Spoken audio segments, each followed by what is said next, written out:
Hello, this is Lita from Online Learning Services.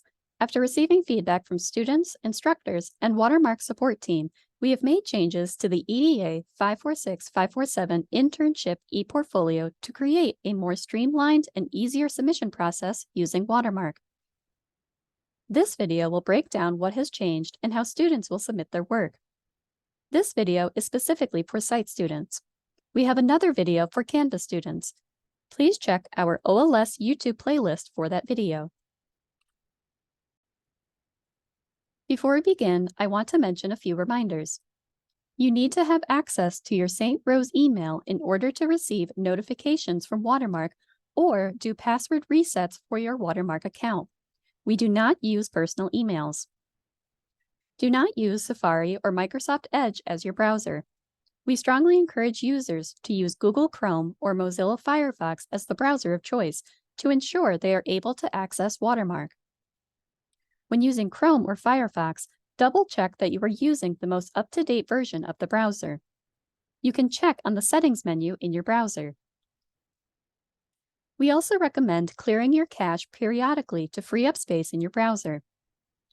If you need technical assistance, please contact helpdesk@strohs.edu as soon as possible. These requests are forwarded to Online Learning Services and will be happy to assist you.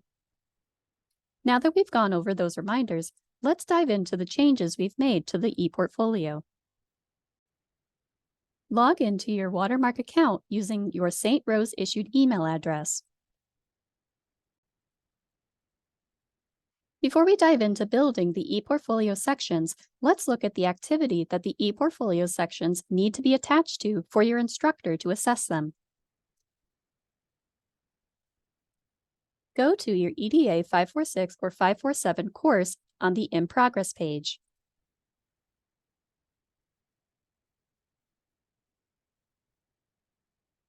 You will see an activity for your ePortfolio. Click on the title of the activity to open it.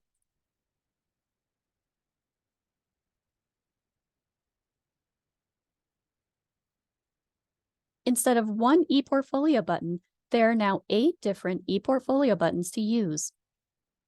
Each ePortfolio is a section of the main ePortfolio.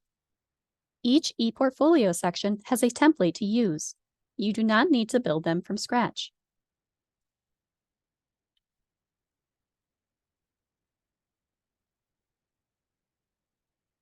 Let's go back to the home page for your Watermark account. Select the ePortfolio tab on the left side menu. Select Create ePortfolio in the upper right corner of the page. Use the Create from Template option. Give your Section 1 a title. I recommend a naming convention of your name-Section 1 or Section 1-your name to make it easily identifiable when attaching to the activity.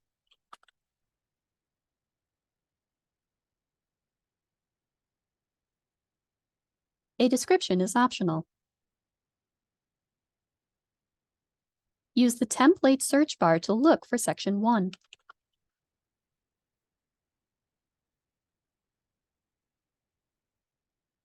Click on the Section 1 EDA 546-547 P-Cell version template. Click Create in the upper right corner of your screen. Fill out the information in the form. Then, click Save in the upper right corner. You'll be redirected to the main ePortfolios page. Let's build Section 2. Select Create ePortfolio button in the upper right corner of the page. Use the Create from Template option. Give your Section 2 a title.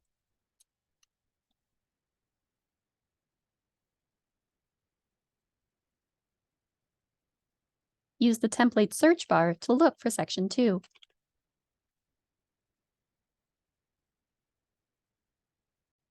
Click on the Section 2 EDA 546-547 P-Cell version. Click Create in the upper right corner. Upload the necessary files for this section, as well as fill out the form questions. Then click Save in the upper right corner. Let's build Section 3. Click Create ePortfolio to build Section 3. Click Create from Template. Give your Section 3 a title.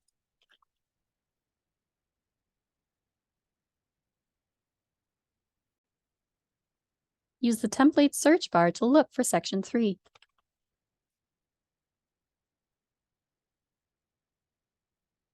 Click on the Section 3 template, then Create in the upper right corner.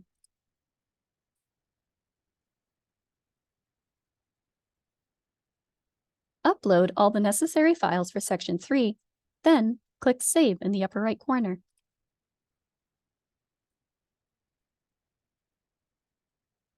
Follow similar steps for the remaining sections. I do want to shift gears to Section 6, as this has had the most drastic set of changes from the original ePortfolio template. A word of warning is that Section 6 is still rather large, but it loads much faster with the changes we've made.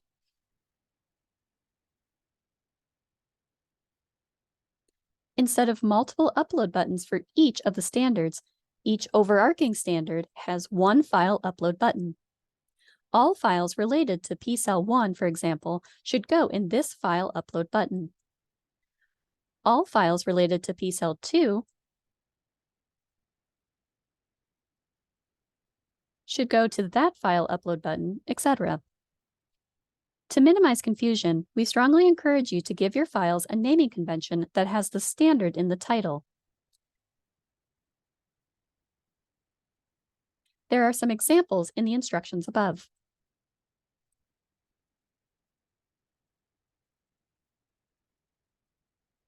Below each of the standards, we still have the text boxes that align to each.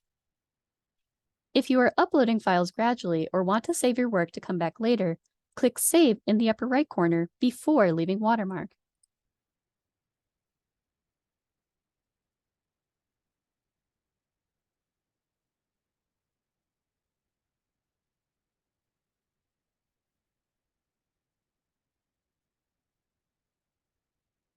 When you are ready to submit your ePortfolio, go to your In Progress tab,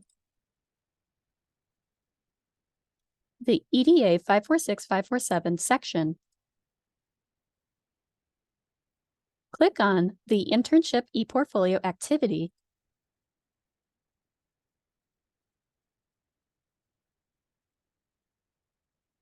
then select the ePortfolio for each corresponding section. For example, with Section 1 ePortfolio reference, I would select ePortfolio,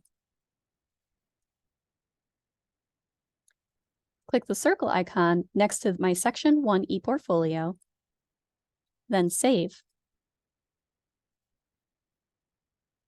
For my Section 2, select ePortfolio, select my Section 2 ePortfolio, then Save.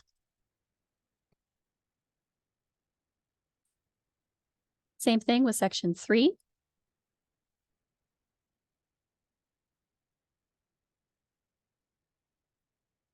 Section 4. Section 5. Section 6. Section 7. And Section 8.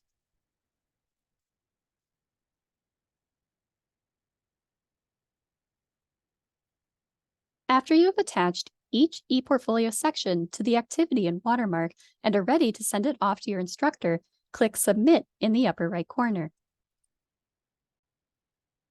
If you receive a request to revise your ePortfolio, we have provided instructions on how to do so within the activity. This was an overview of the new EDA 546-547 ePortfolio for CITE students.